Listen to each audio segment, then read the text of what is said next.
Welcome, everyone.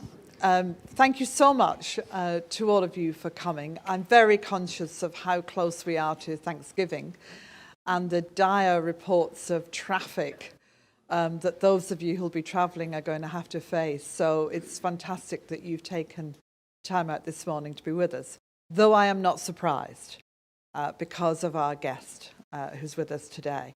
Just a quick word about the Global Europe programme, which I chair for the Woodrow Wilson Centre.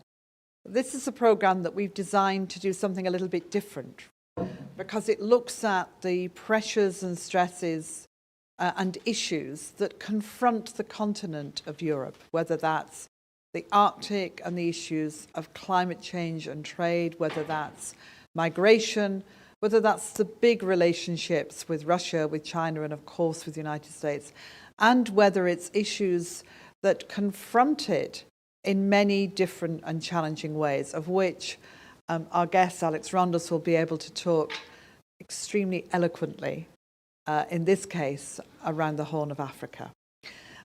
Alex needs probably no introduction to any of you. He has been the European Union Special Representative for the Horn of Africa for, he tells me, 8 years now.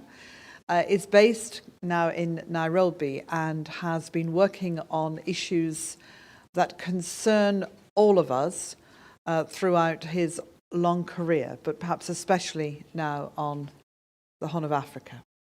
And I'm going to begin by asking him a few questions and then invite you to join in the conversation.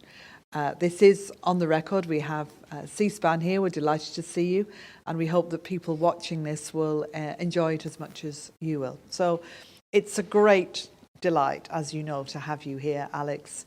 I'm a huge fan of everything that you've done, and I know how much you have contributed to thinking through the issues, the policies, the ideas, the objectives of what Europe, but not just Europe, can do in the Horn of Africa. But begin by telling us your remit, the geography of it, the politics of it. What do you cover? Well, thank you, Kathy, and a good morning to everyone, and thank you for coming here. Delighted to be your guest. You were the one who first set me off on this jaunt in the Horn, and it's rather lasted, and my hope was always that at least I would try to keep it out of the crisis in tray for you. The remit geographically is the traditional Horn, but expanded to include now Sudan, South Sudan, so it's Eritrea, Ethiopia, Sudan, South Sudan, Djibouti, Somalia, Somaliland, as part of Somalia, as it were, Kenya, and Uganda. So it stretches down into some Eastern African issues. The EU arranged it in such a way that the remit was to be sort of all things to all people, as the EU does. It sort of has clauses and sub-clauses to every text and order that it gives. But at the time, the real hot issue was Somalia, 8 years ago. Piracy, how to deal with Shabab, where would Somalia go, and Somalia is part of the region. So the remit really became one where I was the only person who had such a role, which was unusual. Secondly, that a lot of the people, the leaders in the region, I think were surprised, pleased, that there was an attention being given at a political level. And frankly, you gave me kind of an open book, as it were, to be as entrepreneurial as possible in dealing with all the different crises. But what emerged, and I think this is where, from a European perspective, we could play to one comparative advantage that we have, which is that in the EU, we're dealing daily with squabbles among member states. The question is, we created a framework within which, at the very least, you don't pull guns out on the whole, and we haven't for a while. and therefore trying to get a whole region which was, despite its geographical name of the Horn of Africa, is a pretty disaggregated place. It's not integrated in the way that other regions are, and therefore getting the countries among themselves to get used to finding ways of communicating with each other, preventing crises. And a lot of the work that I've ended up doing is stuff that just doesn't appear in the public eye.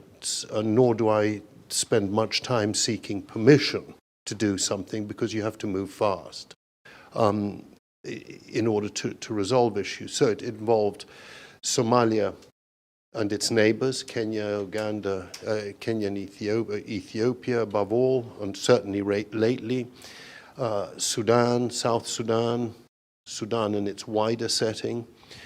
And as things have developed, it's really become about how this region called the Horn, one, begins to resolve its internal national disputes that it has, of which there are a number, and we'll go into that, the relations among the countries, and the most recent challenge is situating and helping a region navigate its way into a completely changed geographical landscape. The dynamics coming from the Indian Ocean, from the Gulf, are totally altering the balances. And from a European point of view, and I'll just conclude on that, our challenge then is just to say, well, are we as Europe, this is the sort of soft underbelly of Europe. It's just immediately below North Africa.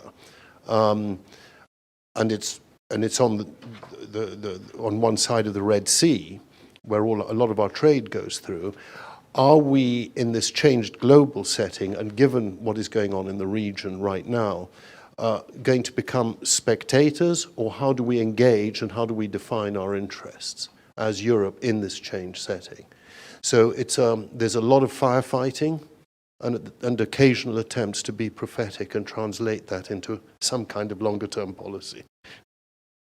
I told this story before a few times in my life, but when Somalia got to the point of having some kind of government, I remember flying in on a cargo plane with you to the airport in Mogadishu, when the control that the government had was probably a square mile, and we had a tin hut and a flag and a bed and a bedside table, and that was the embassy, and we put you in it, and I have a photograph of you lying on the bed in the tin hut, and then we raised the flag of the European Union as a means of showing that although we could hear that there was a lot going on a mile away, that we were committed to trying to support the people of Somalia and through them the people of the Horn of Africa.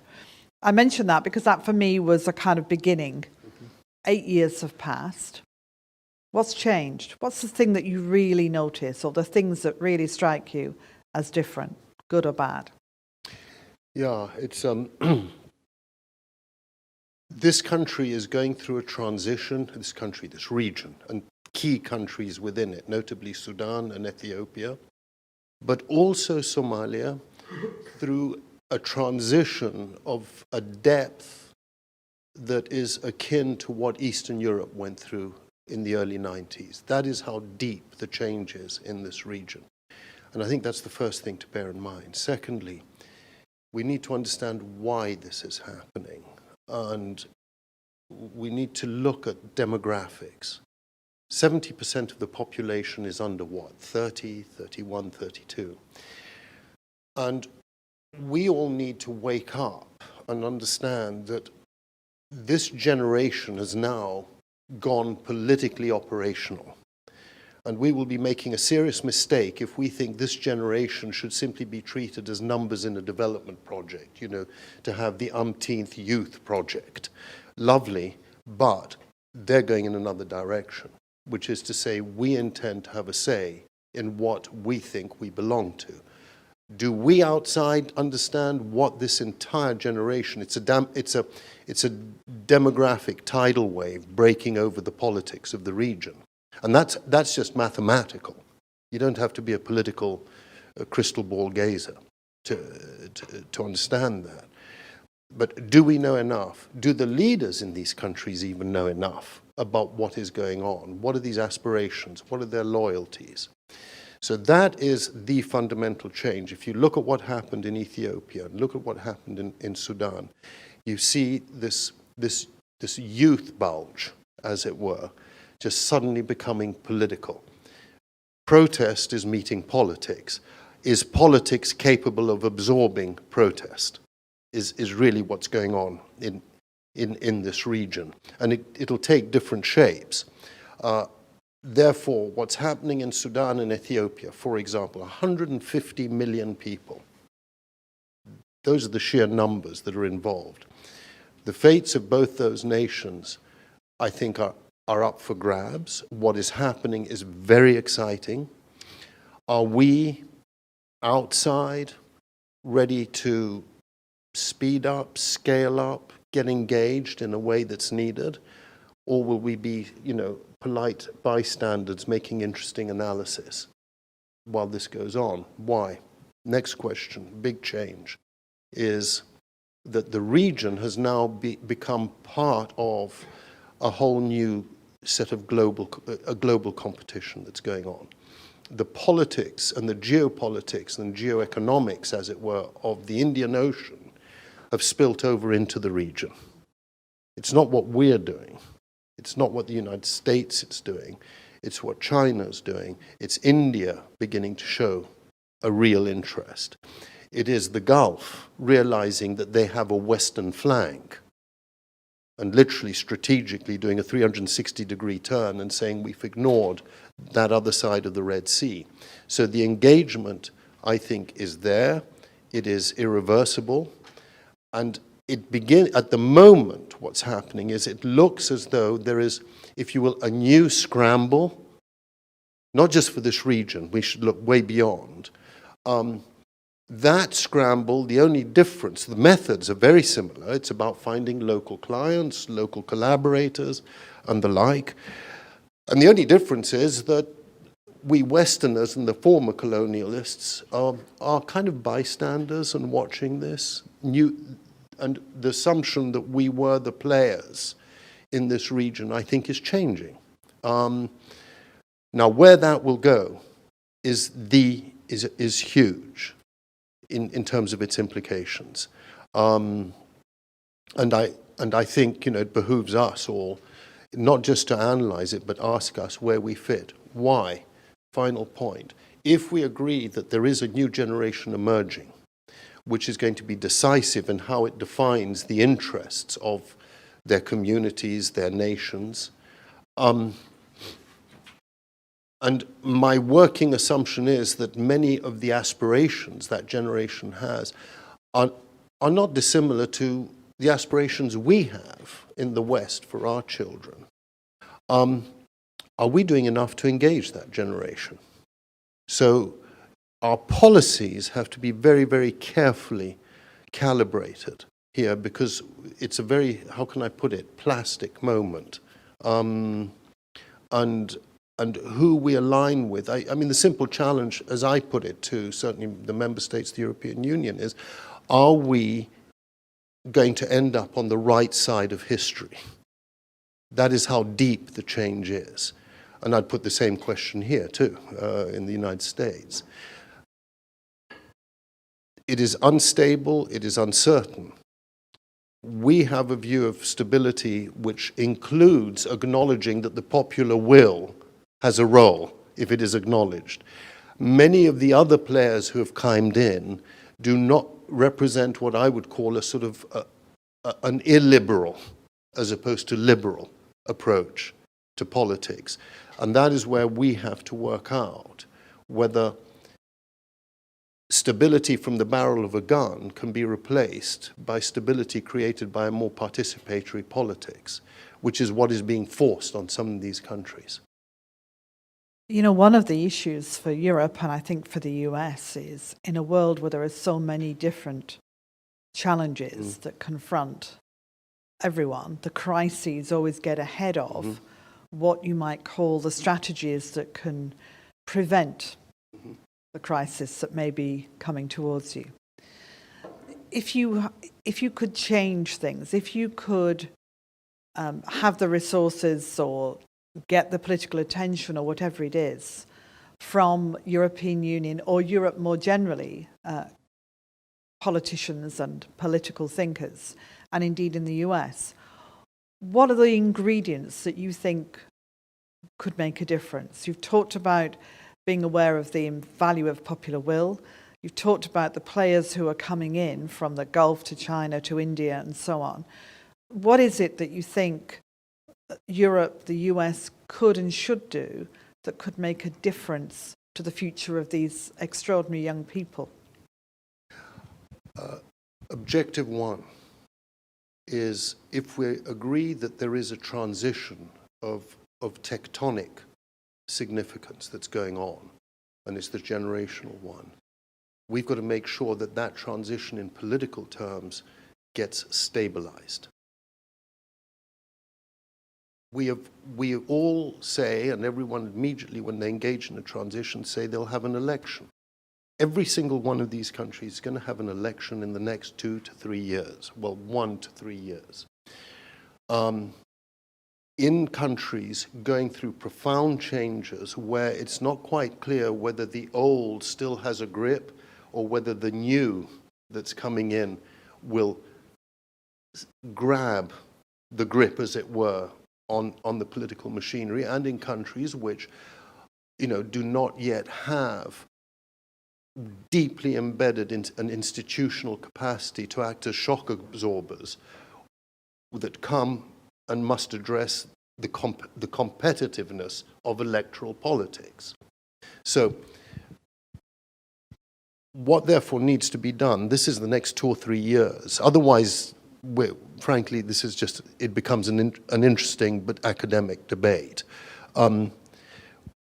Where Europe can step in and has every interest of doing so is to begin to convene everyone from outside to say, let's make sure that we don't pick apart and allow a region to be picked apart by the old methods of the past, historically. And so it would be about bringing and talking to the Gulf and engaging in a very straight discussion about this. And the Gulf, I believe, got a bit of a shock when they saw the reaction to some of what 1 or 2 Gulf players were doing at the beginnings of the changes in Sudan. The street basically said they objected to what some of the Gulf players were doing. Fine, mistakes occur, misjudgments occur, but they reflect deeper inclinations. We need to get everyone around the table and come up with a common understanding on what it's going to take to stabilize. 2, resources. The money simply is not there to meet the aspirations of people who had been told for years, wait and the good life will come. Frankly, in the meantime, the leadership was going to the global pawn shop called the debt market and selling the family jewels. That's in effect what's been happening. So we have a massive debt problem that has reemerged, which is going to further create problems to meet the aspirations of this generation, who are becoming very political. If they don't feel there's a purpose to which they can work, they will go in any other set of other directions. Their loyalties will go. Now, we've therefore got to think about how you mobilize money, and to sit there and say, we Europe don't have enough, or the United States doesn't have enough, is not a policy at all. The policy is, how do you mobilize all the resources that are available and work out who can, what's the business plan and the cash flow plan, if I may put it in very simple terms, that begins to address the aspirations. You simply cannot tell. Of 100 million Ethiopians, 70 million are kids, half of them kids, 30 years old. I take the liberty of saying that. Half of them are men who are unemployed. Well, what do you expect when it comes to election time? What is it one is able to offer? And I don't mean just charity. It's about real new types of investment. It's about getting governments to understand what can be done. if the international community is not coherent, it will merely reinforce any incipient incoherence in the region. We will mirror each other. And then we'll be sitting here in a few years' time wondering what went wrong. And the answer would have been, we ironed the wrinkles into the shirt instead of ironing them out. That is the core question at the moment. And I think we've got to have the self-confidence to say there are certain things we believe in and we're ready to invest in and bring others on board. And I mean anyone. The object is to put some coherence into the international system at the moment. And that I have a lot of faith in an emerging generation which is totally wired and connected. Okay, they're talking across frontiers, they know everything that's going on globally. There is a nucleus there of new leadership that can be emerging that I think could begin to reshape some of the politics of the region. That is what I think we need to be doing, if that isn't too general, but that has to be a strategic objective. If we stabilize the next few years, then there's the breathing space then to look at the next stage, by which time you hope that the new generation is going to express itself and say much more clearly what it wants, rather than what we think it should want. So my last question is, when you're lying in your bed in Nairobi thinking about all of these issues, thinking about the potential of this young generation and the connections that they make, but also the challenges that they're going to face with such high levels of unemployment. The push towards elections, which I always describe as the cherry on the icing on the cake of democracy, and the assumption that gets made so often, particularly in countries going through transition, which is chaotic, that if only they can have an election, everything will be fine, rather than understanding that that does not give them all that democracy has to offer by any stretch of the imagination. When you think about this landscape, what keeps you up at night? One is that there are sufficient individuals of considerable influence in the region, but also outside, for whom it is not in their interests to go down this path. Deliberation is a painful, messy business. That's democracy. Okay. Two, and here's I think the key issue that scares me, and I think we're asleep at the wheel. Yes, terrorism is there, and I don't mean to in any way diminish it, but I'm seeing something else in the last, and you asked me what are some changes that have occurred in the last 8 years that I've been doing this. It is what, and I want to be clear, this is not just about this region. It is the rising criminalization of economies and politics. What we saw in West Africa, the international organized criminal syndicates are saying, the Horn of Africa, that's a useful place through which we can operate. And the more you open up, people flow in. Likewise, regimes that are very closed actually are using criminal methods in the management of their economies. What's the point here? One of the very interesting things that's occurring with what the youth are saying, when you really listen and look at the social media, they're asking very simply, where has the money gone? All right? A question that some of us would have asked of our own governments at other times. All right? Now, so this is not unique to this particular region. This is fundamental. Simply talking about anti-corruption is not there. It is a criminalization run by emerging cartels who risk, and the risk is that they will begin to capture parts or whole of states.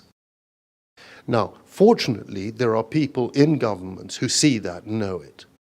But it is fascinating that this is what's emerging. And if we don't wake up and understand that terrorists are in effect piggybacking on this, is one. Al-Shabaab has become effectively a self-financing organization. That's what it is.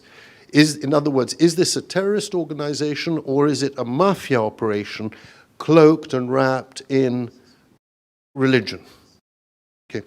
These are questions we need to dig in much more deeply, because if we don't, we're going to get surprised with some really nasty stuff. In other words, follow the money, but get serious about it. Governments must do it, we must do it. South Sudan is a classic example. You know, we're on the record, I will repeat it. I fail to see why we should be investing in a country where we're engaged in an exercise in moral hazard. We're negotiating with the same people who stole the bank right now. And we're being asked to get ready to put more money in. Well, I'm not sure I would ask European taxpayers to do that. Keep the indigent, do the basic humanitarian, yes, but how do we address that? How do we address the fact that other countries in the region, their networks are complicit in this? Sudan, we want a civilian to see the civilians begin to get control. Fine, in a country which has had 30 years, the longest single Islamist regime, which created its own economic cartels. Those we barely scratched the surface. How do we deal with that? It's not just us, we've got to talk to others who are also engaged, friends in the Gulf and elsewhere. But if we don't begin to get to the heart of that,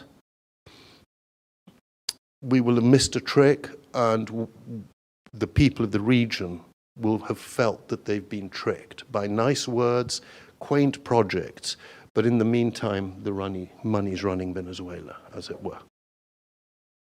Follow the money. Alex, thank you from me. Now, this is your opportunity for comments and questions, but all I would ask is if you could keep them relatively brief, because we want to hear more from him. Important though you are, I am reliably informed, and there is the wonderful Mary with a microphone in her hand. So there's a gentleman there. If you could just say who you are, just because we're curious. Yeah, my name is Bashir Goth, and I represent Somaliland here. I know Ambassador is very well engaged with Somaliland. That's why I'm going to ask you this question. I would appreciate if you reflect on Somaliland in terms of its contribution to peace and stability in the region, in combating terrorism and piracy, and its political situation in a changing Horn of Africa. Thank you. Somaliland is in a very interesting historical position. This is in a region unique in Africa, which has already seen 2 secessions legitimized, if I may put it that way. And you, representing Somaliland, would probably want to be the 3rd that is legitimized. The reality at the moment is that I'm not going to get into whether you'll get recognized or not. That is for your neighbors, your own people, your neighbors, Somalia itself, the African Union and others. But there's absolutely no doubt that so long as Somaliland can continue to show that it is keeping stability, and it would help if Somaliland, which showed that it could maintain some stable politics, rotation of electoral processes and the like, would actually stick to that, because right now you sort of have run a bit into the sand on that. I think only time will tell. What I would suggest is that Somalilanders, your deeper aspirations notwithstanding, should be watching very carefully what is happening more widely in the region. Is there a wider context within which Somaliland can fit its aspirations in such a way that it doesn't become too narrow and particular, but fits into a wider regional set of arrangements? Because that's where the future really lies, not just vis-à-vis Somalia, but all the neighbors of Somaliland. We need to get very imaginative and think out of the box. Mary, stay there, because you can use mine. Thank you. Marta, Vibretic, Wilson Center. Question about Brexit. If it happens, when it happens, will it have any influence towards the policy of the Horn of Africa and the European Union's policies? I don't know if this is true, maybe it's wishful thinking of some parties, or perhaps it's concern of other parties that Britain might recognize Somaliland.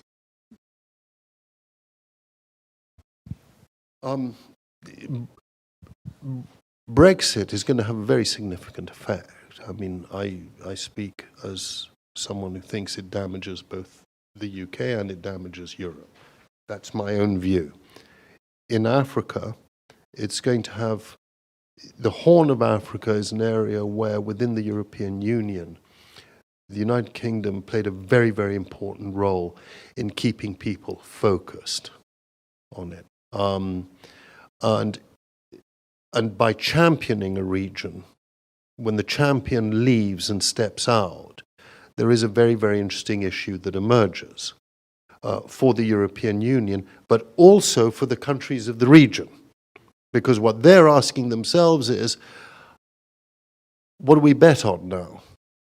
Is it the UK alone that can deliver, or is it this behemoth called the EU? And if it is the behemoth called the EU, who in the EU? You know, these are the debates that go on. So it's impossible to answer directly the question. It'll sort of unpack itself in time. There's no doubt, though, there will be cooperation that goes on. There's life after Brexit with the UK. Reality will actually dictate that on both sides. It'll be triangular. It'll be the EU, the UK, and the region.